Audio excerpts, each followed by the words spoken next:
یہ کیا کرتے ہیں؟ فرمایا کہ وہ باتوں کو ملمہ کاری سے مزین کر دیتے ہیں، باتیں دکھنے میں بڑی خوبصورت لگتی ہیں، ان کو ٹائٹل بڑا شاندار دے دیا جاتا ہے، ان کے لیے الفاظ بڑے خوبصورت چنے جاتے ہیں۔ جیسے اگر انبیاء علیہم السلام کی ہم سیرت کو پڑھیں، خود قرآن پاک کے اندر ہی اگر پڑھیں تو اس میں کیا ملتا ہے کہ قوم جو ہے وہ آگے سے بولتی تھی کہ بھئی ہمارے ایک بڑوں کا طریقہ چلتا آ رہا ہے، آپ کہتے اسے چھوڑ دیں، ہمارا مال ہے، ہم اس میں اپنی مرضی سے جیسے چاہیں تصرف کریں، آپ کون ہوتے ہیں ہمیں سمجھانے والے، یوں کرو یوں کرو یوں نہ کرو۔ تو وہ اپنے طرز عمل کو ہمیشہ اچھا ہی سمجھتے تھے اور اسے کوئی نہ کوئی اچھا ٹائٹل دے دیتے تھے۔ تو وہ جو برے کام کو اور بری گفتگو کو اچھے ٹائٹل میں اور اچھے الفاظ میں چھپا کر دوسروں کو بتانے والا کام ہے، وہ انبیاء علیہم السلام سے چلتا آ رہا ہے اور آج تک چلتا آ رہا ہے۔ جب انبیاء علیہم السلام کو لوگوں نے نہیں چھوڑا تو جو انبیاء کے وارث ہیں ان کو کیوں چھوڑیں گے؟ انبیاء علیہم السلام تو مقدس ہستیاں ہیں، معصوم ہیں، گناہوں سے پاک ہیں، ان کا مرتبہ بلند ہے، وحی الہی ان پہ اترتی ہے، خدا کی ڈائریکٹ تائید ان کو حاصل ہوتی ہے۔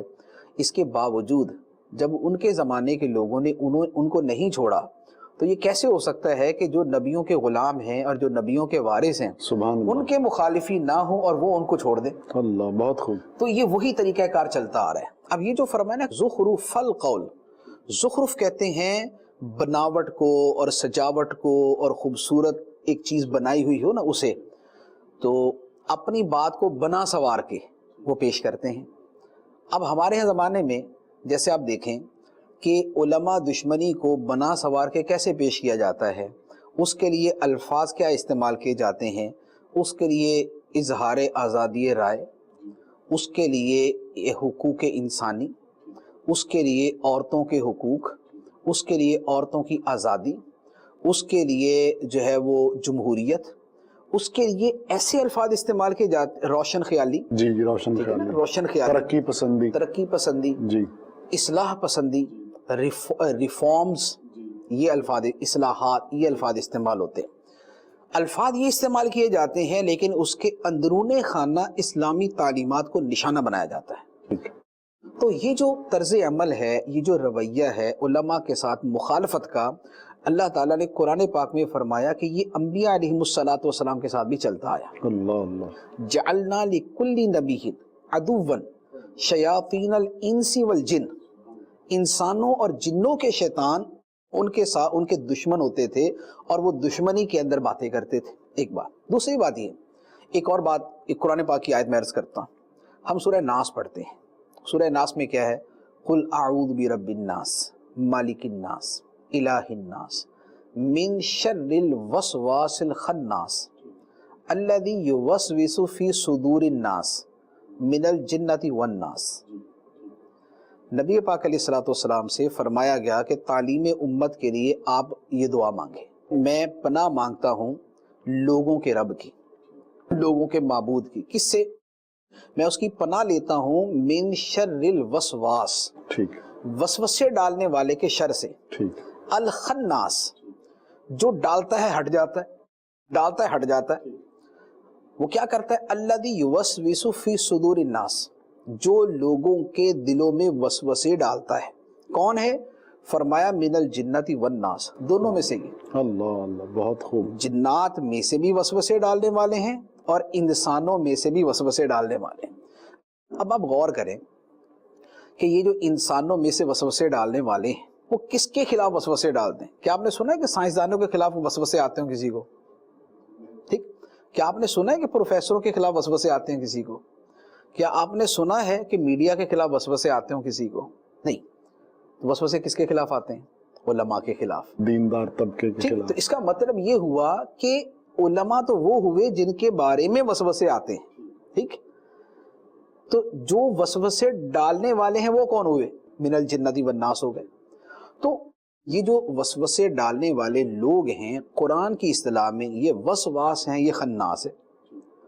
تو یہ وہ رویہ کہ جو اللہ تعالیٰ نے قرآن پاک میں فرمایا اور جس کے بارے میں فرمایا کہ اس شے کے شر سے اللہ تعالیٰ کی پناہ مانگتے رہا کرو۔ اللہ اللہ اللہ، بہت خوب۔ تو یہ وہ چیز ہے کہ جو ہمارے سامنے ایک لوگوں کا طرز عمل آتا ہے کہ علماء کے ساتھ ایک دشمنی کا رویہ ہے، ایک ان کے ساتھ جو ہے وہ ان کے خلاف وسوسے ڈالنے کا انداز ہے، اور وسوسے سے مراد صرف یہ نہیں ہوتی کہ دل میں ہی بات ڈالی جائے، جیسے آیت کے اندر ہی واضح ہو گیا نا کہ انسان تو دوسرے انسان کے دل میں نہیں ڈالتا، وہ تو اس کو بول کے ہی اس کے دل میں ڈالتا ہے نا، تو یہ بول کے ڈالنے والے ہیں، تو جو علماء کے خلاف کلام کرتے ہیں تو وہ اس آیت کے مصداق کے اندر آتے ہیں۔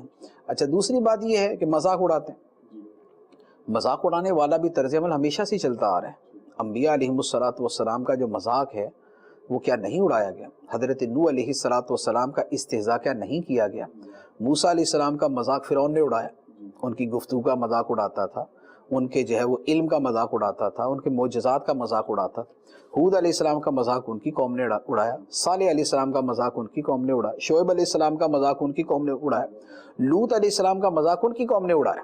لوط علیہ السلام نے جب ان کو پاک بازی کا، تقوی کا، خوف خدا کا، بدکاری سے بچنے کا جب ان کو بتایا، ان کو حکم دیا، تو انہوں نے آگے سے کیا کہا؟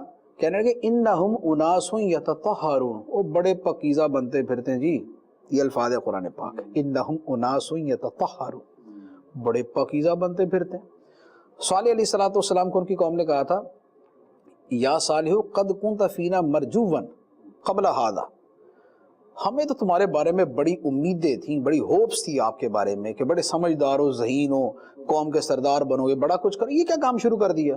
بتوں کی عبادت سے منع کرنا شروع کر دیا، یہ دوسرے کام ہمیں بتانا شروع کر دیا۔ شعیب علیہ السلام نے جب اپنی قوم سے بات کی تو انہوں نے آگے سے کیا جواب دیا؟ حالانکہ شعیب علیہ السلام ان کو سمجھا کے رہے تھے کہ بھئی یہ جو سودے میں ڈنڈی مارتے ہو، ناپ تول میں کمی کرتے ہو، یہ نہ کیا کرو۔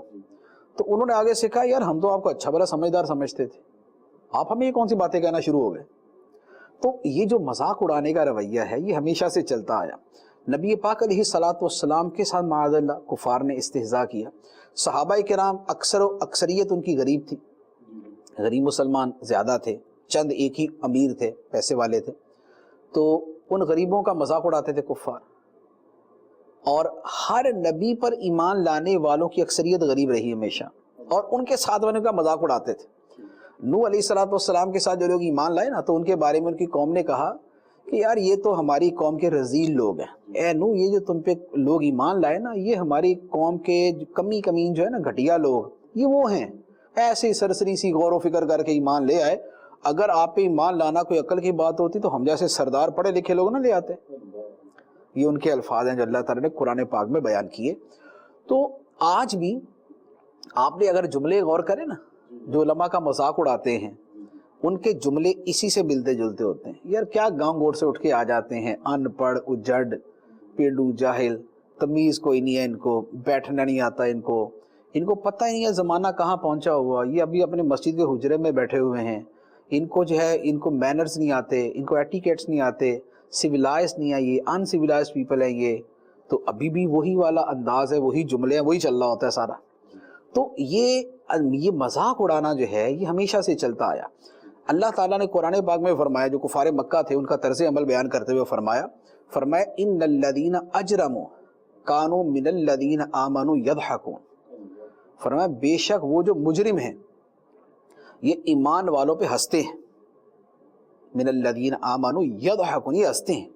لیکن اس سے بعد یہ اللہ تعالیٰ نے فرمایا کہ فَالْيَوْمَ الَّذِينَ آمَنُوا مِنَ الْكُفَّارِ يَضْحَكُونَ، کہ جب قیامت کا دن آئے گا تو فرمایا کہ آج ایمان والے ان کافروں پہ ہنسیں گے، آج ایمان والے ان کافروں پہ ہنسیں گے۔ تو اگر آج کے دور میں علماء پر، دینداروں پر، دینی وضاقتہ والوں پر، دین پر عمل کرنے والوں پر، سنت کے مطابق کھانے پینے، اٹھنے بیٹھنے، اوڑھنے چلنے پھرنے، شادی بیاہ کرنے پر اگر لوگ مذاق اڑاتے ہیں تو اس سے جو ہے وہ رنجیدہ ہونے کی حاجت نہیں۔ بہت خوب۔ یہ تو انبیاء علیہ السلام کے ساتھ سلسلہ چلتا آیا ہے۔ اب یہ ہے کہ جو لوگ ہمیں سن رہے ہیں وہ دیکھ لیں کہ کس کیٹیگری کے اندر ہے۔ ان الذین اجرموا کانوا من الذین آمنوا یضحکون، کہ بے شک مجرم ہیں جو ایمان والوں پہ ہنستے ہیں۔ تو یہ مجرمین کی کیٹیگری میں آتے ہیں یا ان کی کیٹیگری میں آتے ہیں جن پر ہنسا جاتا ہے؟ تو جو علماء ہیں وہ تو ان انبیاء علیہ السلام کے اس طریقے پہ آ رہے ہیں، جو دیندار ہیں، مذہبی وضاقتہ والے ہیں، دین پہ عمل کرنے والے، کسی کی شرم سے سنتوں کو ترک کرنے والے نہیں ہیں۔ تو اگر ان کا یوں مذاق اڑایا جا رہا ہے تو ٹھیک ہے، کوئی بات نہیں ہے، یہ ایک چل سو چل سلسلہ ہے، چلتا رہے گا، قیامت کے دن جب اس کا اجر ظاہر ہوگا اور پتہ چلے گا کون کس پہ ہنستا ہے، آخری مکہ کس کا ہے، آخری کہکا کون کس پہ مارتا ہے، قیامت کے دن پتہ چل جائے گا۔ اس سے ایک یہ بھی چیز نہیں سمجھ آتی کہ علماء یا یہ جو دینی طبقہ ہے یہ بہت جو ہے نا وہ، اگر ہم یعنی اس سارے سینیریو پر غور کریں تو ایک یہ بات سمجھ میں آتی ہے کہ جیسے یہ لوگ بہت سلجھے ہوئے شریف لوگ ہوتے ہیں، اور یہ اس طرح کی بدماشی اور اس طرح کے جو غلط رویے نہیں رکھتے جس کی وجہ سے جرت ہوتی ہے ان کے بارے میں بات کرنے کی۔ لوگ ڈائریکٹ بھی بات کر رہے ہوتے ہیں، ایک تو چلے وہ لوگ ہیں کہ جو مطلب پس پردہ یا ٹی وی پہ میڈیا پہ بیٹھ کے بات کر رہے ہوتے ہیں، کچھ سامنے آمنے بھی اس طرح کی باتیں کر رہے ہوتے ہیں، اور وہاں پر بھی کچھ لوگ جو ہیں وہ یا گلی محلوں میں بھی کچھ ایسے الٹے سیدھے لوگ ہوتے ہیں جو اس طرح کی بات کر رہے ہوتے ہیں۔ تو اس سے پتہ یہ چلتا ہے کہ گویا کہ یہ جو ہمارا طبقہ ہے، علماء کا جو طبقہ ہے، علماء جو حقہ ہیں اور جو لوگ نیک لوگ ہیں وہ ذاتاً شریف ہوتے ہیں، جس کی وجہ سے جرت پیدا ہوتی ہے۔ کیا فرماتے ہیں؟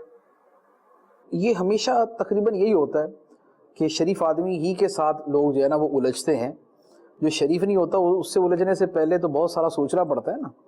تو جو شریف آدمی جس کا پتہ ہے کہ آگے سے زیادہ جواب نہیں دے گا تو زیادہ جو ہے وہ اسی کے ساتھ لوگ ٹکر لینے کی کوشش کرتے ہیں، تو جو تھوڑا سا آگے ویسا مل جائے تو اس کے ساتھ کوئی بھی نہیں الجھتا، اس کے ساتھ سارے سیدھے ہو جاتے ہیں۔ تو یہ خود یہ وجہ فرق ہوتی ہے کہ اگر کسی کے ساتھ الجھا جا رہا ہے تو اس کا مطلب ہے کہ یار یہ شریف آدمی ہوگا جس کے ساتھ الجھا جا رہا ہے۔ تو گویا کہ جو لوگ اس طرح کی باتیں کرتے ہیں ان کو خود کو سیولائز ہونے کی ضرورت ہے، خود کو مہذب ہونے کی ضرورت ہے کہ بندہ اگر بات کرتا ہے یا کوئی بھی اختلاف رائے ہے اگر وہ کرنی ہے تو وہ بحث جو بھی ہو کہ علم کی بنیاد پر ہوگی، دلیل کی بنیاد پر ہوگی، اس میں کہیں بھی مذاق مسخری یا کسی کو کم تر سمجھنا، ذاتیات پہ اترنا، یہ تو نہیں ہونا چاہیے۔ ہوتا یہی ہے بس، لیکن وہی نا کہ تکبر پیچھے ہو تو بہت کچھ کروا دیتا ہے۔ پھر کسی کے بارے میں نفرت، بغض اور عداوت ہو نا تو وہ جیسے وہ کہا گیا نا کہ حب کو شیء یومی و یسم، کہ کسی کے ساتھ تیری محبت تجھے اندھا بہرا کر دے گی، اسی طرح کسی کی عداوت بھی اندھا بہرا کر دیتی ہے اس کی خوبی دیکھنے سے۔ تو جب کسی کے ساتھ عداوت ہوتی ہے، دشمنی ہوتی ہے، تو اس کی خوبی کو بھی بندہ بولتا ہے ہوں یہ وہ خوبی ہے، اور اگر کسی سے محبت ہوتی ہے تو اس کی اس برائی کو بھی ایسی جو نا وہ لاڈ پیار کے ساتھ بیان کیا جا رہا ہوتا ہے کہ وہ پڑھنے والا، دیکھنے والا، سننے والا سمجھ جاتا ہے کہ یہ ہو کیا رہا ہے۔ تو یہ بس وہ ہوتا ہے کہ ایک دلوں کے اندر جو ہے ایک جو وہ ہے کہ بغض ہے اور جو عناد ہے اہل دین کے حوالے سے، تو وہ جھلک پڑتا ہے۔ کلو اناء یترشح بما فی، ہر برتن سے وہی چھلکتا ہے جو اس کے اندر ہوتا ہے۔ تو یہاں سے ایک سوال جو ہے وہ ڈیفینیٹلی پیدا ہوتا ہے کہ جو لوگ یہ علماء حق سے لوگوں کو دور کرتے ہیں، ان سے علماء سے متنفر کرتے ہیں، ان کے بارے میں غلط خبریں اچھالتے ہیں، صحیح خبر کو بھی بدنام کرنے کے لیے جو ہے نا وہ اچھالتے ہیں، تو ان کے لیے قرآن و حدیث میں ہمیں کس طرح کی تعلیمات دی گئی ہیں؟ دیکھیں یہ جو ہوتا ہے نا کہ علماء کے خلاف کلام کرنا، باتیں کرنا اور ان سے نفرت پیدا کرنے کی کوشش کرنا، ان سے دوری پیدا کرنے کی کوشش کرنا، اس کا الٹیمیٹ جو نتیجہ ہے وہ کیا ہوگا؟ الٹیمیٹ نتیجہ اس کا یعنی اس کا آخری نتیجہ کیا بنے گا؟ اس کے لیے آپ کفار مکہ کے طرز عمل پہ غور کریں۔ کفار مکہ نے آپس کے اندر میٹنگ کی کہ بھئی جو محمد صلی اللہ علیہ وسلم کے پاس آتا ہے، بیٹھتا ہے، وہ تو بڑا متاثر ہو جاتا ہے، اب ہم کریں کیا کہ جس کے ذریعے ہم ان کے پاس آنے سے روکیں؟ تو انہوں نے آپس میں کہا کہ یار یوں کرتے ہیں کہ ہم جو ہے نا وہ ان کو بولتے ہیں کہ یہ جادوگر ہے، تو لوگ جادوگر سے بھاگتے ہیں، بلا وجہ جادوگر کے پاس نہیں جاتے، تو بولیں گے یار جادوگر ہے تو یوں اس کے پاس ہی نہیں آئیں گے، ان کے پاس نہیں آئیں گے۔ ایک نے کہا کہ ہاں یار ہم ان کو بولتے ہیں کہ یہ کاہن ہیں، تو کاہنوں کے پاس بھی لوگ ضرورت سے تو چلے جاتے ہیں اور ویسے اس کی کوئی اتنی عزت نہیں ہوتی، لوگ اس سے دور ہی رہتے ہیں۔ تیسرے نے کہا بولیں گے یار یہ جو باتیں نا یہ شاعرانہ باتیں ہیں، لمبی لمبی چھوڑنا، یہ وہ باتیں ہیں۔ تو شاعر، کاہن اور جادوگر اور مجنون، اس طرح کے الفاظ انہوں نے کہنا شروع کر دیے، اور یہ ان کا طریقہ ہوتا تھا کہ وہ مکے کے باہر کے راستوں پر ہی بیٹھ جاتے تھے اور وہاں سے جو بندہ آتا ہے نا اس سے بات چیت کی، ہیلو ہائے کی، اور چلتے رہے اس کے ساتھ۔ اچھا یہاں نا ایک بندہ ہے اس کے پاس نہیں جانا آپ نے، جادوگر ہے، اچھا اب وہ بتا اچھا جادوگر ہے، اب وہ وہیں سے جو نا وہ اس کے دل میں نبی پاک علیہ الصلوۃ والسلام سے دوری پیدا ہو جاتی۔ اس طرز عمل کو کیا کہتے ہیں؟ قرآن کی اصطلاح میں سے کہتے ہیں صد عن سبیل اللہ، صاد دال، صد عن سبیل اللہ، اللہ کی راہ سے روکنا۔ حالانکہ ڈائریکٹ وہ یہ کم کہتے تھے کہ اسلام نہ قبول کرنا، وہ نبی پاک علیہ السلام کے پاس آنے سے روکتے تھے، تو اللہ تعالیٰ نے فرمایا کہ اللہ کے راستے سے روکتے ہیں، اور اسے اللہ تعالیٰ نے اس قدر بڑا جرم قرار دیا، اس قدر بڑا جرم قرار دیا کہ قرآن پاک کے اندر آیت مبارکہ ہے کہ ایک مرتبہ صحابہ اکرام کی ایک لڑائی ہو گئی حرمت والے مہینوں میں، یعنی رجب کے اندر وہ لڑائی ہوگی۔ حرمت والے مہینوں کے اندر لڑنا حرام تھا ان دنوں میں، کفار نے بڑا شور مچایا، حرمت والے مہینوں میں لڑائی کر دی، حرام کام کر لیا۔ تو اب صحابہ کرام بھی پریشان ہو گئے کہ بھئی یہ کیا ہوا، آ کے پوچھا یا رسول اللہ کیا حکم ہے اس کا، ان مہینوں میں لڑنے کا کیا حکم ہے؟ تو اللہ تعالیٰ نے قرآن پاک کی آیت نازل فرمائی کہ اے نبی آپ سے سوال کرتے ہیں کہ ان مہینوں میں لڑنے کا کیا حکم ہے؟ قل قتال فیہ کبیر، اس میں لڑنا کبیرہ گناہ، بہت بڑی بات، اور فرمایا کہ والفتنۃ اکبر من القتل، اور ایک جگہ فرمایا والفتنۃ اشد من القتل، کہ یہ جو فتنہ انگیزی ہے یہ قتل سے بھی زیادہ شدید ہے۔ اللہ لڑائی اپنی جگہ ہے، لیکن یہ جو راہ خدا سے روکنے کا فتنہ ہے یہ زیادہ بڑی چیز ہے۔ اسی طرح ایک جگہ اہل کتاب کو مخاطب کر کے فرمایا قل یا اہل الکتاب لما تصدون عن سبیل اللہ من آمن، کہ اے نبی آپ ان کتابیوں سے پوچھیں، اہل کتاب سے، کہ تم اللہ کے راستے سے ایمان لانے والوں کو کیوں روکتے ہو؟ یہ کہ وہ اہل کتاب یہی کرتے تھے کہ نبی پاک علیہ السلام کے بارے میں غلط افواہیں پھیلانا، غلط باتیں کرنا، اور ان کی صفات جو تورات انجیل میں بیان کی ہوئی تھی انہیں بدل کر بیان کرنا، تو یہ روکنے کا طریقہ تھا۔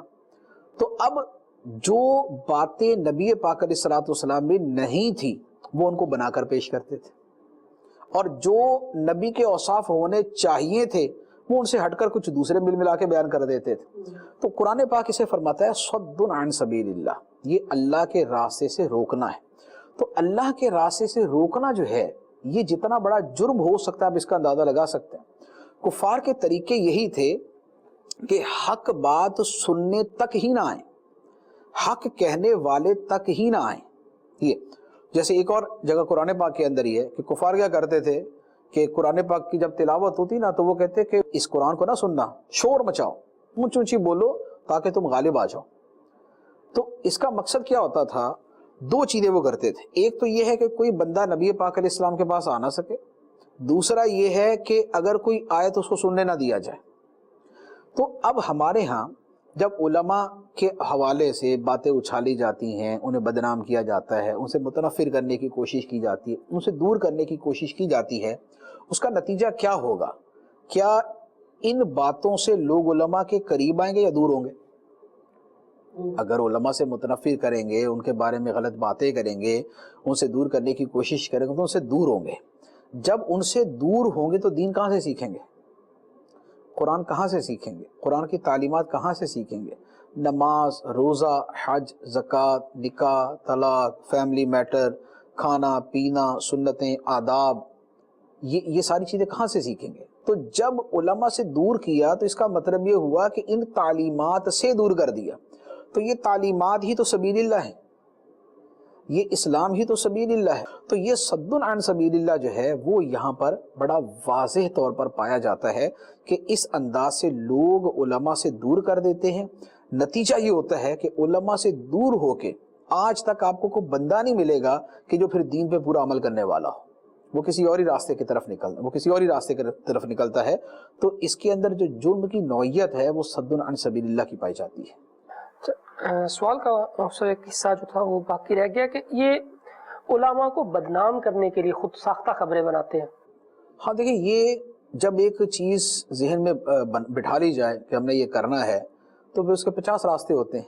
خاندان کے اندر بھی دشمنی ہو تو کسی کو بدنام کرنا ہو تو اس کی سچی خبریں بھی، جو اس کے بارے میں منفی سچی خبریں ہیں وہ بھی اچھالی جاتی ہیں، اور اپنی طرف سے بنا کر بھی جو ہے نا وہ لوگوں کے سامنے پیش کر دی جاتی ہیں۔ دیکھیں یہاں پر علماء کا معاملہ ہے یا عوام کا معاملہ ہے، خبر کے حوالے سے ہمارے دین کی تعلیمات بڑی واضح ہیں۔ سب سے پہلی بات تو یہ فرمائی گئی کہ اے ایمان والو، اگر تمہارے پاس کوئی فاسق آدمی خبر لائے تو اس کی خوب تحقیق کر لیا کرو۔ ایسا نہ ہو کہ لا علمی کے اندر تم کسی قوم کو تکلیف پہنچا بیٹھو، پھر اپنے کیے پر شرمندہ ہو؟ تو سب سے پہلی بات تو یہ ہے کہ جب کوئی خبر آئے اس کی تحقیق و تصدیق ضروری ہے، بغیر تحقیق کے اسے آگے بڑھا دینا یہ شرعاً جرم ہے، ناجائز ہے، گناہ ہے، نمبر 1۔ نمبر 2 یہ کہ بالفرض وہ خبر سچی ثابت ہو گئی، بعد میں وہ خبر سچی ہی ثابت ہوگی، تب بھی حکم یہ نہیں ہے پھیلاتے پھرو، حکم یہ ہے چھپاؤ۔ ہمیں تو یہ فرمایا کہ من ساترہ مسلمن ساترہ اللہ، جو کسی مسلمان کے عیب کو چھپاتا ہے اللہ تعالیٰ اس کے عیب کو چھپاتا ہے، اور جو کسی کے عیب کو ظاہر کرتا ہے تو اللہ تعالیٰ اس کے عیب کو ظاہر کرے گا، تو جو کسی کے عیب تلاش کرتا ہے اللہ تعالیٰ اس کے عیب لوگوں کے سامنے ایسے ظاہر کرے گا کہ وہ بندہ گھر بیٹھا ہوگا اور اللہ تعالیٰ اس کے عیب ظاہر کر دے گا۔ تو اگر سچی خبر بھی کسی کے بارے میں آئے تو کیا اخلاق اور شریعت اس کی اجازت دیتی ہے کہ آپ اس کو پھیلاتے پھریں؟ اگر کسی گھر کے اندر خدا نخواستہ کوئی بہت ہی غلط کام ہو گیا تو کیا اہل محلہ اس کی نشر و اشاعت کرتے پھریں؟ کیا اسے فیس بک پہ ڈال دیں؟ کیا اس کے سارے ایک دوسرے کو میسج کرنا شروع کر دیں؟ کیا پوری دنیا کے اندر تشہیر کر دیں؟ آج کا ٹرینڈ یہی ہے، لیکن یہ حرام ٹرینڈ ہے، یہ ناجائز ہے۔ مسلمان کی پردہ دری یعنی اس کے عیب کو کھولنا اور دوسروں کے سامنے بیان کرنا، ڈسکلوز کرنا، یہ حرام ہے۔ بغیر کسی خاص شرعی حاجت و اجازت کے کسی کے عیب بیان کرنے کی اجازت نہیں ہے، اور علماء کے حوالے سے اور زیادہ محتاط ہونے کی حاجت ہے۔ کہ بات یہ ہے کہ بھئی علماء سے اگر غلطی ہوتی ہے تو علماء نبی تو نہیں کہ معصوم ہو، ان سے غلطی نہیں ہو سکتی، علماء بھی عام انسانوں کی طرح انسان ہیں، تو لہذا غلطی ان سے بھی ہو سکتی ہے، لیکن ان کی غلطی کو اگر آپ بیان کرتے پھریں گے تو نتیجہ یہ ہوگا کہ لوگوں کو تو اس غلطی سے کوئی نقصان نہیں پہنچ رہا تھا، لوگوں کو اس کی غلطی سے کوئی نقصان نہیں پہنچ رہا تھا، لیکن اس غلطی کی وجہ سے لوگ اس سے متنفر ہو کر اس سے دور ہو جائیں گے، اور اس سے جب دور ہوں گے تو ایسا نہیں ہوتا کہ ایک عالم سے ہٹ کے لوگ دوسرے کے پاس چلے جائیں۔ آج کل کا طریقہ بھی یہی ہے اور شیطان کرتا بھی یہی ہے کہ جب آدمی کسی ایک عالم سے بدظن ہوتا ہے نا تو لوگ یہ نہیں بولتے یار یہ عالم غلط ہے، وہ بولتے یار مولوی ایسے ہی ہوتے ہیں۔ شیطان یہی جملہ ڈالتا ہے نا، مولوی ایسے ہی ہوتے ہیں، اور اکثر سننے میں یہی ہوتا ہے۔ اچھا اس سے پوچھے نا یار آپ نے کہا کہ مولوی ایسے ہی ہوتے ہیں، دنیا میں کم از کم 10-15 لاکھ تو مولوی ہوں گے، تم نے کہاں سے سروے کیا، تمہاری اتنی تحقیق کہاں سے ہو گئی، 10-15 لاکھ سے تمہاری ملاقات کہاں سے؟ نہیں یہ ہمارے محلے کا مولانا صاحب تھے انہوں نے یہ کیا۔ ارے بھائی تو آپ کے محلے والے نے کیا نا، اسے ساری دنیا کے لوگ کیسے غلط ہو گئے؟ تو چونکہ شیطان ایک آدمی کو اگر ایک عالم سے بھی بدظن کرتا ہے نا تو پھر اس کو وہ علماء سے ہی بدظن کر دیتا ہے۔ تو اب جو بندہ کسی عالم کی خرابی دوسروں کے سامنے بیان کرتا ہے تو اس کا نتیجہ کیا نکلے گا؟ وہ آدمی اس عالم سے بھی اور دیگر علماء سے بھی دور ہو جائے گا، اور اس کے دور ہونے کا نتیجہ یہ نکلے گا کہ وہ اپنے دین کا نقصان کرے گا۔ ہمارے ہاں یہ تو ہوتا نہیں ہے کہ ایک آدمی کے سامنے ڈاکٹر کی برائیاں کرے تو بیمار ہونے کے بعد وہ بولے میں نہیں جاتا اس ڈاکٹر کے پاس، تو بولے کہ نہیں یار اس کا کردار اس کے ساتھ ہے لیکن مجھے تو اپنا علاج کروانا ہے نا۔ وہ اگر ڈاکٹر صاحب نے مثلا شراب پی لی تھی تو یہ اس کا پرسنل میٹر ہے نا، تو میں تو اس سے علاج کروانے جا رہا ہوں نا، میرے علاج کا تو کوئی مسئلہ نہیں ہے۔ تو بھئی عالم کے ساتھ بھی یہ رویہ اختیار کر لو کہ اگر اس سے کوئی غلطی ہو گئی ہے تو تم نے جو شرعی مسئلہ پوچھنے جانا وہ تو اس نے مسئلہ ہی بتانا ہے نا، وہ تو اس نے نہیں بدل دینا۔ لیکن علماء کے حوالے سے یہ رویہ اختیار نہیں کریں گے، اس کو پھیلائیں گے، بڑھائیں گے، اس کو پبلک کریں گے، پبلش کریں گے، اس کو بتاتے پھریں گے۔ مقصد اس کے پیچھے کیا ہوتا ہے؟ مقصد وہی ہوتا ہے جو میں نے پہلے عرض کیا کہ وہ صد عن سبیل اللہ والا مقصد ہوتا ہے۔ اعلیٰ حضرت علیہ رحمہ نے یہاں پر فرمایا کہ عالم کی خطا کو عام کرنا، لوگوں کو بتاتے پھرنا، فرمایا کہ یہ اس آیت میں داخل ہے ان الذین یحبون ان تشیع الفاحشۃ فی الذین آمنوا لہم عذاب علیم فی الدنیا والآخرہ، کہ بے شک وہ لوگ جو چاہتے ہیں کہ مسلمانوں میں فاحشہ برائی پھیلے، فرمایا ان کے لیے دنیا اور آخرت میں دردناک عذاب ہے۔ یہ آیت اعلیٰ حضرت نے ایک جگہ ایسے ہی فتوے کے اندر لکھی جہاں کسی عالم میں واقعی خطا ہوئی تھی لیکن اس کو لوگوں کو بتاتے پھر رہے تھے، لوگوں نے اس کو ڈنڈورا پیٹنا شروع کر دیا، پوسٹر چھاپ دیے، بینر چھاپ دیے، اس کے جگہ جگہ لگا دیا۔ اعلیٰ حضرت نے فرمایا کہ جس عالم کے بارے میں یہ سب کچھ کر رہے ہو اس نے ایک غلطی کی ہے، لیکن اس ایک غلطی کی وجہ سے جو تم ہزاروں لوگوں کو اس عالم سے ہی دور کر رہے ہو، تو یہ جو ہزاروں کا تم نقصان کر رہے ہو وہ کس کھاتے میں آئے گا؟ تو یہ اشاعت فاحشہ کے اندر آتا ہے۔ لہٰذا جب کسی عالم سے بھی خطا ہو جائے، اگر اصلاح کی کوئی صورت ہے تو اس کو تنہائی کے اندر بتایا جائے، یا جس کے ذریعے اس کو سمجھایا جا سکتا ہے اس کو بتایا جائے، اس کو پھیلایا نہ جائے، اس کو جو ہے لوگوں کے درمیان عام نہ کیا جائے۔ اگر باپ سے غلطی ہو جائے تو کیا اولاد پورے محلے میں بتاتی پھرتی کہ ہمارے ابا حضور ایسے ہیں؟ نہیں چھپاتے۔ کیوں چھپاتے ہیں بھائی؟ وہ بھی انسان ہے، اس سے بھی غلطی ہوئی ہے، وہ بھی تمہاری طرح ہی ایک مسلمان ہے، تو اس کے بھی آپ سب کو بتاتے پھرو، بناؤ اس کی ویڈیو ڈالو فیس بک کے اوپر، وہ بھی پورے محلے کو بتاؤ، سارے رشتہ داروں کو بتاؤ۔ لیکن وہاں تو ابا حضور کرتے پھرتے ہو۔ تو جس طرح باپ جسم کا باپ ہوتا ہے، اسی طرح جو علماء ہے وہ روحانی باپ ہوتے ہیں۔ تو جیسے جسمانی باپ کے ساتھ یہ ہے کہ اس کے عیب نہ اچھالیں بلکہ اس کے عیب کو چھپائیں، اسی طریقے سے جو روحانی باپ ہیں ان کے بارے میں بھی یہ حکم ہے کہ ان کے عیبوں کو چھپایا جائے، اچھالا نہ جائے۔ غلط ہے، جھوٹی خبر ہے اور اس کو پھیلاتے پھرنا، یہ بعد میں تصدیق کر لیں گے، یہ تو حرام در حرام در حرام، کہ کسی کے بارے میں بھی اس طرح کرنا جائز نہیں ہے۔ اور اگر سچی خبر بھی ہو تو جب تک کہ اس کی وجہ سے کسی کا بہت واضح نقصان نہ ہوتا ہو تب تک اس کے بتانے کی اجازت نہیں ہے۔ اچھا، اس میں سب ایک یہ بھی تھا کہ اسٹڈیز بھی اس پر باقاعدہ سسٹمیٹیکلی اسٹڈیز ہو چکی ہیں، اور یہ بالکل ایک واضح بات ہے کہ علماء کے بارے میں اور اسلام کی تشریحات تلمیحات جو چیزیں بنی ہوئی ہیں ان کے بارے میں ایک باقاعدہ طور پر میڈیا وار کے طور پر چیزوں کو نیگیٹو پریزنٹ کیا جاتا ہے، اور ان کو پیش ہی اسی طرح کیا جاتا ہے کہ لوگ اس سے متنفر ہوں۔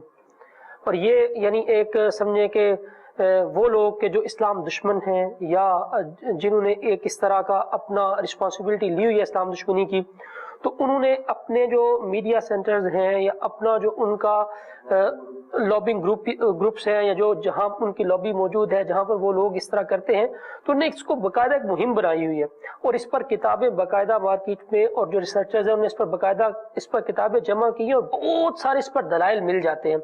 ہم دیکھتے ہیں کہ ایک اگر کوئی کسی مدرسے میں یا کسی جگہ کچھ خرابی ہوئی بہت دور کسی علاقے میں، تو وہ بھی مین ہیڈنگز میں آ جاتی ہے۔ اسی علاقے میں بڑے بڑے جرم ہوئے، بڑے بڑے قتل و غارت ہوئی، بہت کچھ ہوا، اس کی خبر اس مین پیج پہ کہیں نہیں ہے۔ لیکن ہم دیکھتے ہیں کہ کہیں کسی جگہ کچھ غلطی ہوئی، اس کو مین جگہ پر جو چھاپا جائے گا۔ اسی طرح اور اسلام کے متعلق جتنی بھی چیزیں ہیں، تو اب یہ وہ اثر ہے جو ہم وہاں سے حاصل کر رہے ہیں۔ تو ہم غور کریں کہ وہ لوگ تو اسلام دشمن ہیں جو اس طرح کر رہے ہیں، جبکہ ہم مسلمان ہوتے ہوئے کہیں ان کا ہاتھ تو نہیں بٹا رہے، کہیں ہم ایسا تو نہیں کر رہے کہ ہم گویا کہ اپنے آپ کو جو ہے نا وہ ہم بڑے دلیر صحافی ہیں، ہم بڑی سچی خبریں دیتے ہیں، یا کسی اس طرح کے نام کے ساتھ یا اس طرح کے نعرے کے ساتھ ہم کہ اسلام دشمنی کا حصہ تو نہیں بن رہے۔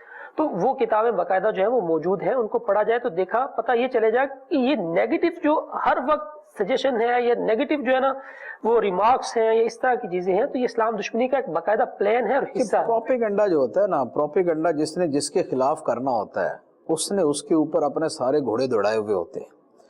مسئلہ یہ ہو رہا ہے کہ اسلام کے لیے تھنک ٹینک نہ ہونے کے برابر ہے، ٹھیک، اور اسلام دشمنی کے لیے تھنک ٹینکس جو ہے وہ شمار میں نہیں آتے۔ اسلام کی ترویج و اشاعت کے لیے تھنک ٹینک ہے وہ بھی شمار میں نہیں آتی، کیونکہ وہ ہے نہیں، وہ اس لیے شمار میں نہیں آتے۔ اور کفر کی ترویج و اشاعت اور لادینیت کے لیے اور الحاد کے لیے اور دہریت کے لیے اور اسلام مخالفت کے لیے اور اسلامی احکام کو جو ہے وہ ڈیگریڈ کرنے کے لیے، اس کے لیے تھنک ٹینکس کی انتہا کوئی نہیں۔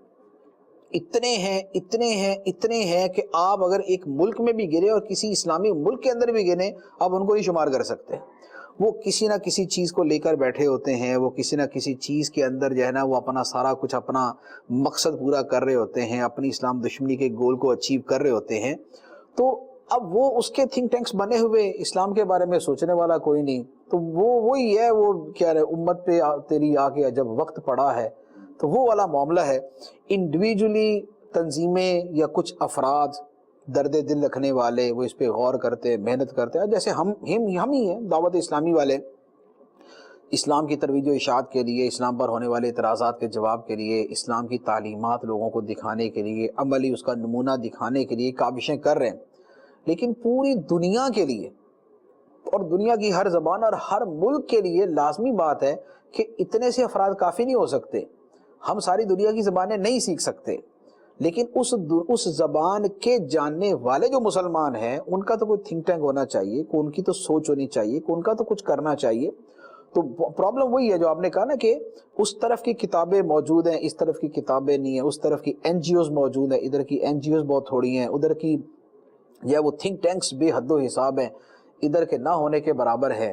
تو یہ وہ فرق ہے کہ جس کی وجہ سے جو ہے نا وہ اسلام مخالف چیزیں تو آپ کو ڈھیروں ڈھیر مل جاتی ہیں اسلام کے حق میں۔ آپ کسی دن کا اخبار پڑھ کے دیکھ لیں، آپ کو میڈیا چینل جو ہے نا وہ اٹھا کے دیکھ لیں، اسلام کی فیور میں، اسلام کی تعلیم کے حق میں بولنے والے بتانے والے کتنے ہیں، اور صرف اسلامی تعلیمات کا صرف دن رات مذاق ہی اڑانے والے، علماء کا مذاق ہی اڑاتے رہنے والے، پردے کا مذاق ہی اڑانے والے، موسیقی کے بارے میں پلان بنانے والے، اس کو نصاب میں شامل کرنے کی باتیں کرنے والے وہ کتنے، سیکس ایجوکیشن کو اسکول میں داخل کرنے والے کتنے ہیں، اور دینی تعلیم حقیقی اسلامی صحیح روح کے ساتھ اسلامی تعلیم جو ہے وہ نصاب کے اندر آ جائے اس والے کتنے۔ اچھا، اسکولوں کی تعلیم کے فروغ کے لیے سوچنے والے کتنے، اور مدرسہ جہاں قرآن حدیث پراپرلی پڑھایا جاتا ہے اس کے لیے سوچنے والے کتنے۔ انڈیویجول ہے نا، اسکول کالج کے لیے انڈیویجول اور بڑی بڑی آرگنائزیشنز اور بڑی بڑی اقتدار والے جو ہے وہ سب سوچ رہے ہیں، مدرسوں کے لیے کون سوچتا ہے؟ تو یہ وہ فرق ہے کہ جب دنیا کی محبت غالب ہے، آخرت کی محبت مغلوب ہے، دل کے اندر جو ہے مال کی لالچ ہے، اور جو ہے وہ آخرت اور دین کی محبت جو ہے وہ کسی کونے کھانچے کے اندر سائیڈ میں بیٹھی ہوئی ہے، تو پھر اس کا نتیجہ یہ ہوتا ہے کہ جیسا دل کے اندر جو چیزیں ہیں اسی کے مطابق اعمال کا ظہور ہوتا ہے۔ اچھا مصعب، آپ کے جواب کے دوران جو ہے نا وہ چیز میرے سامنے آئی کہ جیسے ایک بیانیہ بنایا جا رہا ہے جس کو آپ کہیں اینٹی علماء نیریٹو، معاشرے میں علماء کی مخالفت، علماء سے دشمنی، پھر ڈیفرنٹ پرسیپشنز لائے جاتے ہیں اس نیریٹو کو مزید اوتھنٹیکیٹ کرنے کے لیے۔ اچھا، اس کی ایک مثال جیسا میں عرض کرتا ہوں کہ اسلام جو ہے وہ پرامن مذہب ہے، اسلام رحمت کا پیغام ہے، اللہ تعالیٰ کی ذات رحمت ہی رحمت ہے۔ یہ اللہ کی ذات اور لوگوں کے درمیان میں مولوی آ جاتا ہے جو ڈراتا ہے، دھمکاتا ہے، اس ڈرانے دھمکانے کے ذریعے اللہ تعالیٰ سے دور کرتا ہے، تو یہ بھی ایک نیگیٹو پرسیپشن کا حصہ ہے۔ تو یہ جو چیز ہے اس رویے کے بارے میں آپ کیا فرماتے ہیں؟ دیکھیں، رحمت الہی کا جو بیان ہے اس سے تو قرآن و حدیث مالا مال ہے۔ قرآن پاک کی ابتدا سورہ فاتحہ سے، اور سورہ فاتحہ کی ابتدا خدا کی رحمت سے، الحمدللہ رب العالمین الرحمن الرحیم، ٹھیک، اس کی ربوبیت اس کی رحمت ہے، پھر آگے رحمان رحیم اس کی صفت ہے، ٹھیک، وَهُوَ الْغَفُورُ الرَّحِيمُ، وہ بخشنے والا ہے، رحم فرمانے والا۔ کتنی جگہ قرآن پاک کتب ربکم علی نفسہ الرحمہ، کہ تمہارے رب نے اپنی ذات پر، اپنے ذمہ کرم پر رحمت کو لازم کر لی، اپنے ذمہ کرم پر رحمت کو لازم کر لیا، قرآن پاک کے اندر ہے۔ اسی طرح خدا کی شانوں کے اندر یہ رحمان، رحیم، کریم، رازق، خالق، مالک، ان سب کے اندر معنی رحمت جو ہے وہ موجود ہوتا ہے۔ ودود ہے، وہ محبت فرمانے والا ہے۔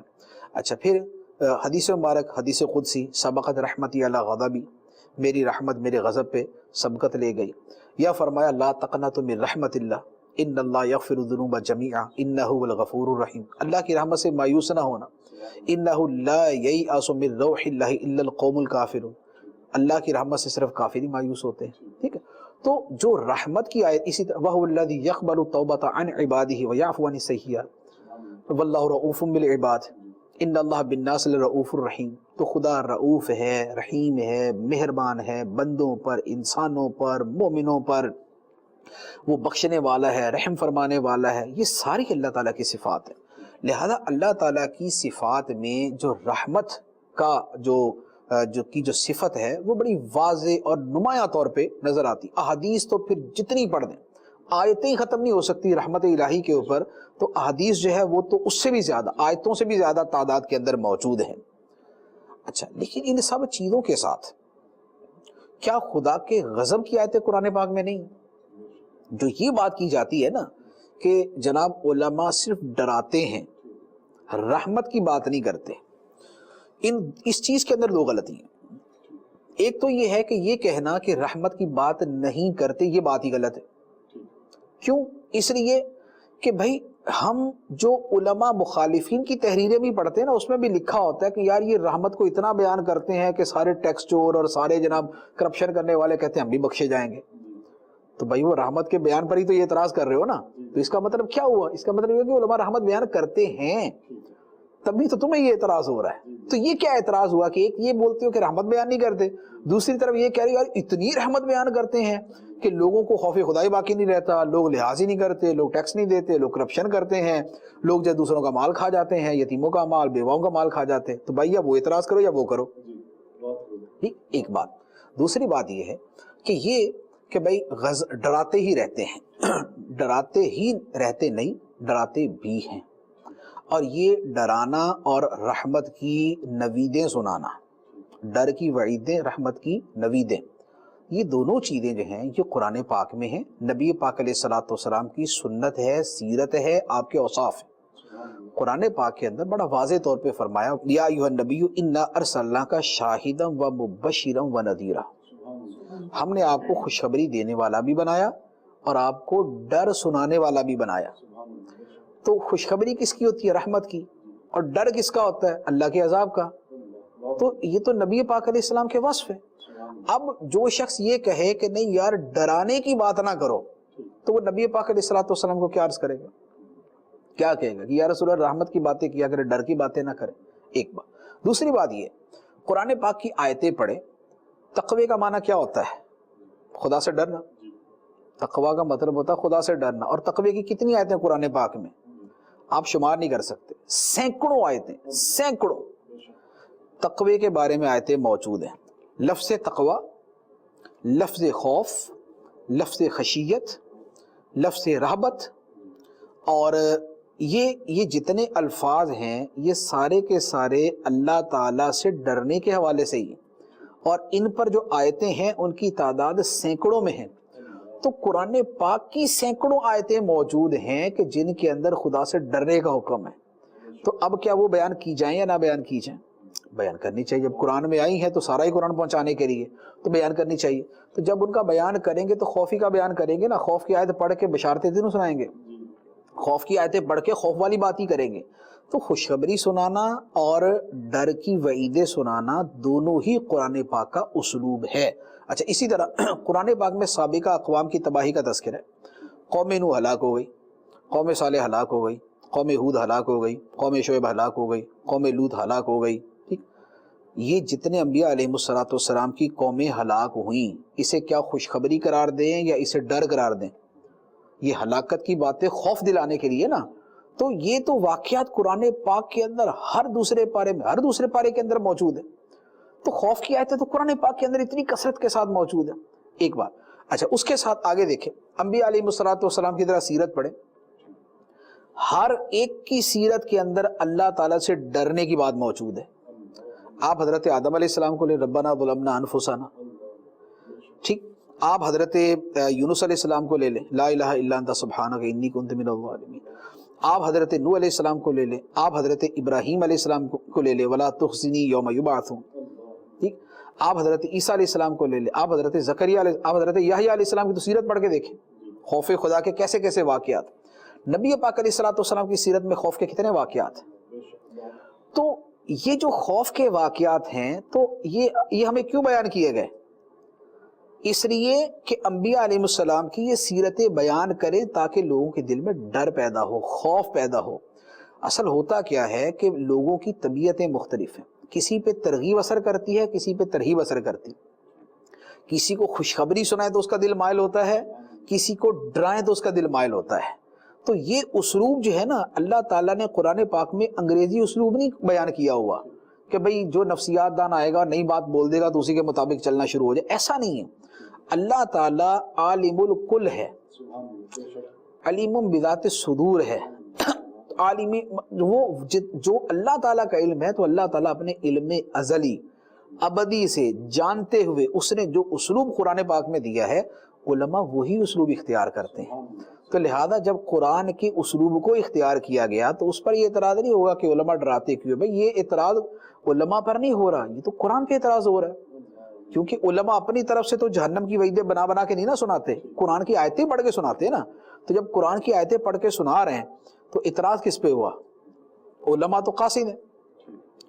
تو اگر پیغام پر اعتراض ہے اور اس چیز پر اعتراض ہے تو پھر قاصد پہ اعتراض نہیں ہے، پھر وہ پیغام بھیجنے والے پر اعتراض ہے.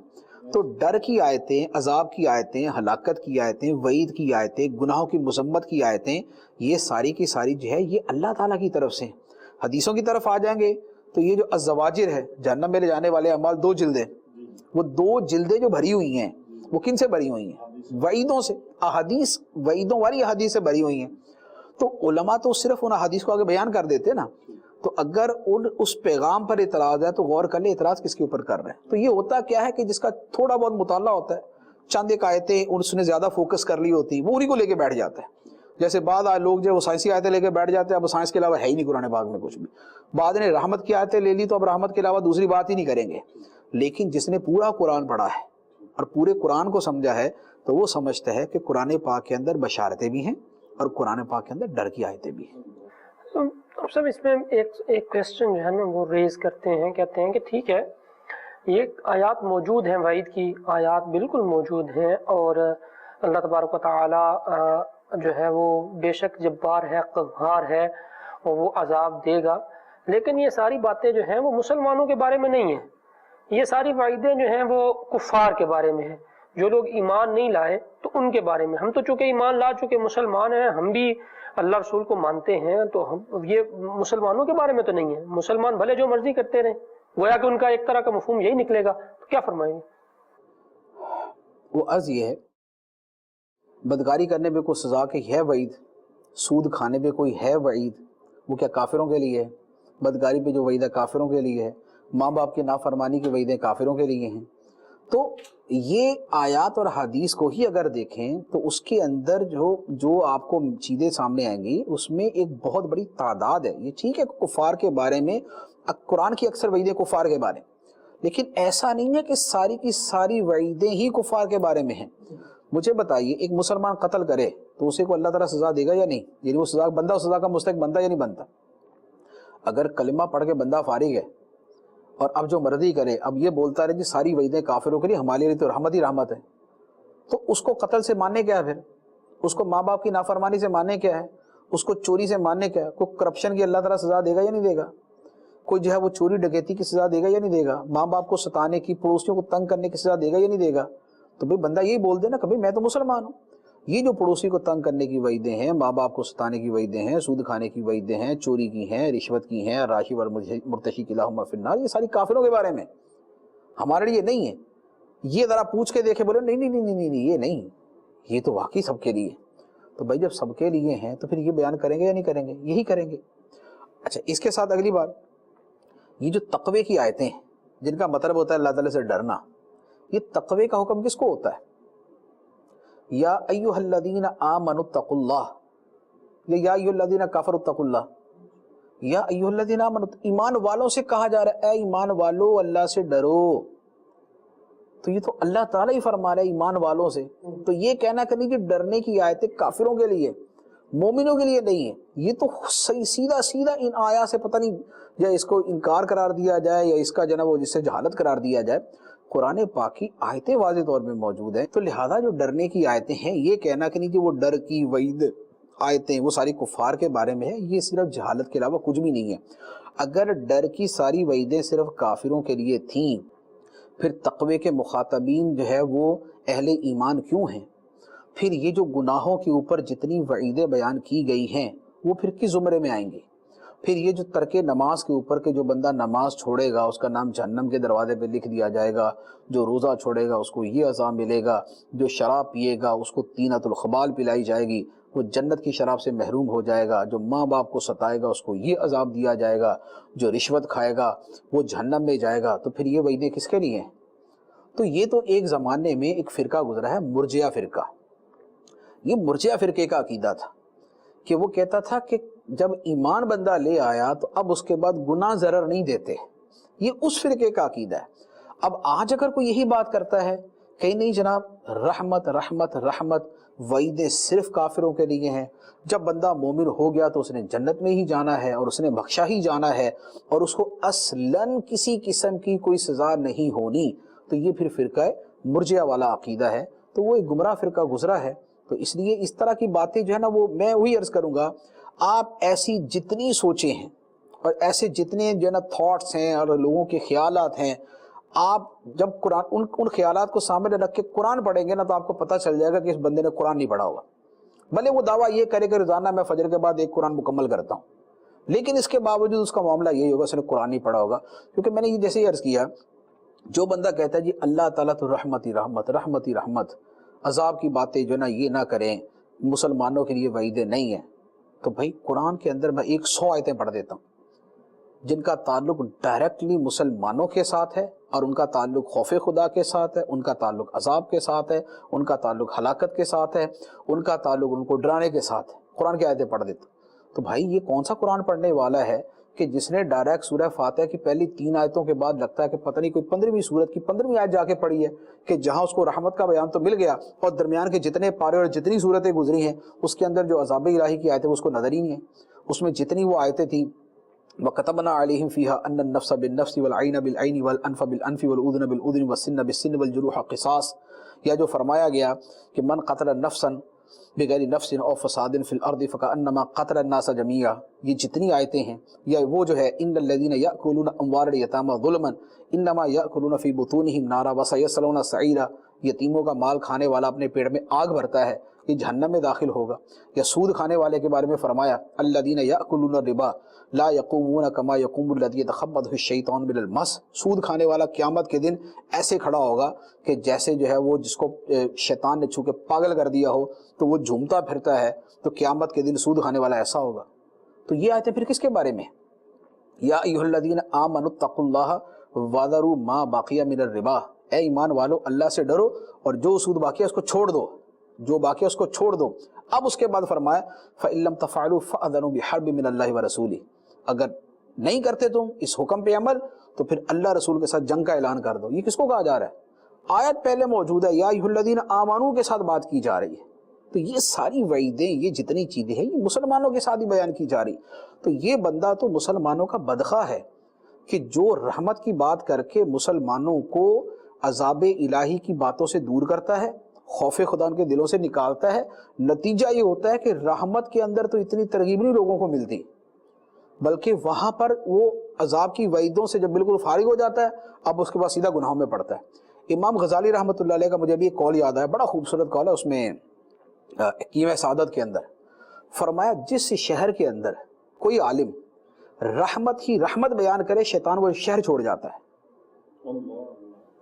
یہ امام غزالی رحمۃ اللہ علیہ کا فرمان حکیم سعادت کے اندر ہے. فرمایا جس شہر کے اندر علماء صرف رحمت ہی رحمت بیان کریں شیطان وہ شہر چھوڑ جاتا ہے کہ میری جگہ یہی کافی ہے. یہ فرمان امام غزالی کا.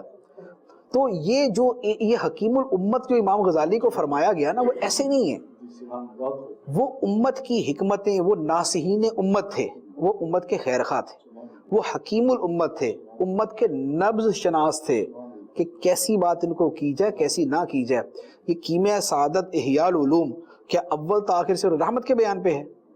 کیمیا سعادت احیاء العلوم امام غزالی نے کافروں کے لیے لکھی ہے، مسلمانوں کے لیے لکھی ہوئی ہے؟ مسلمانوں کے لیے نا. تو پھر اس میں اتنے ڈر کی آیتیں کیوں ہیں؟ موت کا بیان ہے اس میں، خوف کا بیان ہے، خوف الہی کا بیان ہے اس میں، آخرت کا بیان ہے، قبر کا بیان ہے اس کے اندر. تو یہ سارے کے سارے بیانات پھر کیوں ہیں؟ تو جو حقیقی حکیم الامت، ناصح ملت اور حقیقی دین کا علم رکھنے والے تھے، انہوں نے اپنی کتابوں کے اندر خوشخبریاں اور ڈر کی باتیں دونوں لکھی ہیں. یہ جو تنہا رحمت کی باتیں کرنے والے ہیں یہ بدخواہ ہیں، یہ لوگوں کے دلوں سے خوف خدا نکال دیں گے. لوگ گناہوں میں پڑیں گے اور یہ سمجھ کے پڑیں گے کہ ہمارا کوئی مسئلہ نہیں ہے، ہم نے بخشے ہی جانا ہے. تو اس لیے یہ طرز عمل جو یہ غلط. تو اگر علماء یہ دونوں بیان کرتے ہیں، رحمت اور ڈر کی باتیں دونوں بیان کرتے ہیں، تو اس کے اوپر ان پہ ملامت نہیں کی جائے گی. یہ کہا جائے گا کہ یہ حقیقی اسلام کے شارع ہیں، یہ حقیقی اسلام کی تعلیمات دینے والے ہیں اور یہ حقیقتاً اسلام کو سمجھنے والے ہیں. سبحان اللہ. مدنی چینل کے ناظرین، مفتی صاحب نے بہت خوبصورت بات کی کہ جو رحمت کے ساتھ اللہ کا ڈر بھی سنائے تو وہی حقیقی ناصح ہے. تو علماء اگر کبھی ڈر کی بات کرتے ہیں تو اس کے ساتھ رحمت کی بھی بات کرتے ہیں، اور رحمت اور ڈر ان دونوں چیزوں کا بتانا یہ تو انبیاء کی ذمہ داریوں میں سے ہے، اور ہمارے آقا محمد مصطفیٰ صلی اللہ علیہ وسلم کو تو بشیر و نذیر فرمایا گیا ہے۔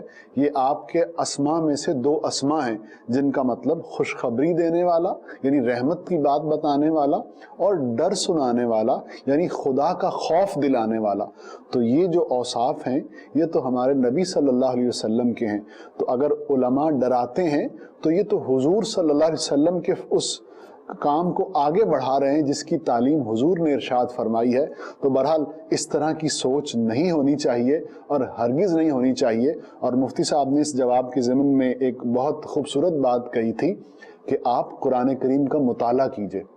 جی ہاں، بہت سے مسکنسیپشن، بہت سے وساوس، بہت سی شیطانی سوچیں، بہت سے نیگیٹو پرسیپشنز صرف قرآن کریم کا مطالعہ کرنے سے دور ہو جائیں گے، لیکن ٹھہریے، قرآن کریم کا مطالعہ کرنے کے لیے کسی مستند اور باعمل سنی عالم دین کی تفسیر کا انتخاب کیجئے۔ اگر مجھ سے پوچھیں تو میں مشورتاً صراط الجنان کا آپ کو مشورہ دوں گا کہ آپ اسے پڑھیے، آن لائن موجود ہے، آپ ہدیتاً مکتبۃ المدینہ سے بھی طلب فرما سکتے ہیں۔ اس کے ساتھ ساتھ عرض کروں گا کہ آپ مدنی چینل دیکھتے رہیے، اور بالخصوص ہر ہفتے کی شب کو ہونے والے مدنی مذاکرے کو مضبوطی سے تھام لیجئے۔ شیخ طریقت امیر اہل سنت دامت برکاتہم العالیہ کی جو سوچ ہے وہ وہی ہے جو امام غزالی کی ہے۔ اگر آپ امام غزالی کی تعلیمات کا چلتا پھرتا نمونہ دیکھنا چاہیں تو آپ امیر اہل سنت دامت برکاتہم العالیہ کی طرز زندگی کو دیکھ لیجئے۔ آپ کو انشاءاللہ امام غزالی کی تعلیمات کا مکمل نمونہ امیر اہل سنت کی سیرت اور زندگی میں نظر آ جائے گا۔ اللہ تعالی ہمارا حامی و ناصر ہو اور ہمیں علماء اہل سنت کے دامن سے وابستہ رہنے کی توفیق عطا فرمائے۔ صلو علی الحبیب صلی اللہ تعالی علی محمد صلی اللہ علیہ وسلم۔